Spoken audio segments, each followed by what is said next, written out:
వరంగల్ జిల్లా ప్రధాన వార్తలను పరిశీలించినట్లయితే వర్ధనపేట మున్సిపాలిటీ శివారులో ఆగి ఉన్న బొలెరో వాహనాన్ని లారీ ఢీకొంది. టైర్ పంక్చర్ కావడంతో డ్రైవర్ బొలెరో వాహనాన్ని రోడ్డు పక్కన నిలిపి ఉంచారు. ఇదే క్రమంలో లారీ ఢీకొనడంతో బొలెరో వాహనం బోల్తా పడింది. బొలెరో వాహనంలో కొబ్బరికాయల లోడ్ ఉండడంతో ఆ కొబ్బరికాయలను అక్కడ ఉన్నటువంటి వాళ్ళంతా కూడా సంచుల్లో లూటి చేసిన సందర్భం కనిపించింది.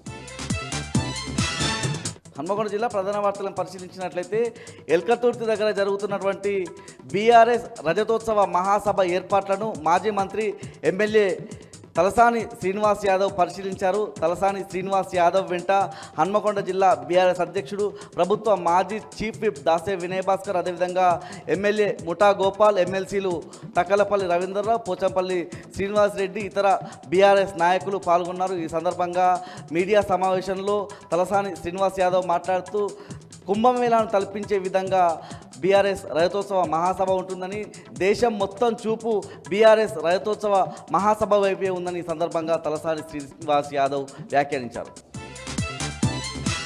మహబూబాబాద్ జిల్లా ప్రధాన వార్తలను పరిశీలించినట్లయితే నరసింహులపేట మండలం పెద్దనాగరం గ్రామంలో ఉపాధి హామీ కూలీ పనులకు వెళ్ళినటువంటి ఎస్సీ కూలీలపై వివక్ష కనిపించిందని చెప్పి అక్కడ ఉన్న వాళ్ళంతా కూడా ఆరోపిస్తున్నారు. ప్రధానంగా ఎస్సీలం కాబట్టే మమ్మల్ని ఉపాధి హామీ పనుల్లో అవకాశం కల్పించడం లేదని అక్కడ ఉన్నటువంటి ఎస్సీ కూలీలు ఆరోపించిన సందర్భం కనిపిస్తూ ఉంది. పక్కన ఉన్నటువంటి గ్రామాల్లో అన్ని సామాజిక వర్గాలు ఉపాధి హామీ కూలీ పనుల్లో కొనసాగుతుంటే మాపై మాత్రం ఫీల్డ్ అసిస్టెంట్లు వివక్ష చూపుతున్నారని చెప్పి ఆగ్రహం వ్యక్తం చేస్తూ ఉన్నారు.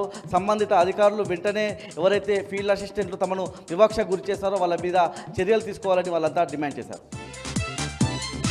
జయశంకర్ భూపాలపల్లి జిల్లా ప్రధాన వార్తలను పరిశీలించినట్లయితే జయశంకర్ భూపాలపల్లి జిల్లా కేంద్రంలోని 100 పడకల ఆసుపత్రిలో ఇటు సిబ్బంది వైద్యుల నిర్లక్ష్యం స్పష్టంగా కనిపిస్తూ ఉంది. భూపాలపల్లి మండలం బౌన్సింగ్ నగర్ గ్రామానికి చెందిన కల్లమ్మ అనే వృద్ధురాలు ఇంట్లో జారి కింద పడగా కాలు విరిగింది. ఇదే క్రమంలో 108 వాహనంలో ఆసుపత్రికి తీసుకెళ్లగా కనీసం స్ట్రెచర్ను దించే వాళ్ళు కూడా లేక వాళ్ళ బంధువులంతా ఇబ్బందులు పడ్డారు. మరోవైపు స్ట్రెచర్పై ఏదైతే ఎమర్జెన్సీ వార్డుకు బంధువులు తీసుకెళ్లినప్పటికీ కనీసం అక్కడ ఉన్నటువంటి నర్సులు వైద్యులు పట్టించుకోవడం లేదని వాళ్ళంతా కూడా ఆగ్రహం వ్యక్తం చేస్తూ ఉన్నారు. ఆసుపత్రికి సంబంధించి నిర్లక్ష్యంగా ఉన్న వైద్యులు ఇతర సిబ్బందిపై జిల్లా అధికారులు చర్యలు తీసుకోవాలని ఈ సందర్భంగా వాళ్ళు కోరుతా ఉన్నారు.